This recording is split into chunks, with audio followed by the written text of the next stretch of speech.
Sa balitang showbiz naman tayo, sikat na aktor na si Dennis Trillo na-hack di umano ang TikTok account.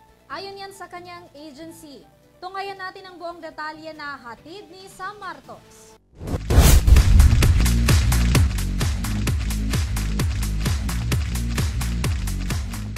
Trending ngayon online ang aktor na si Dennis Trillo matapos ma-hack ang kanyang TikTok account.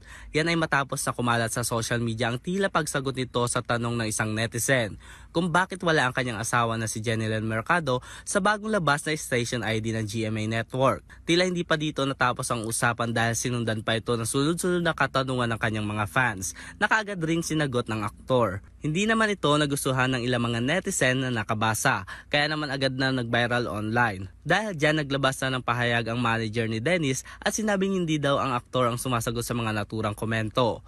Kasalukuyan daw na nasa taping ng Pulang Araw ang aktor at limitado lang daw ang kanyang access sa kanyang cellphone kaya imposible daw ito.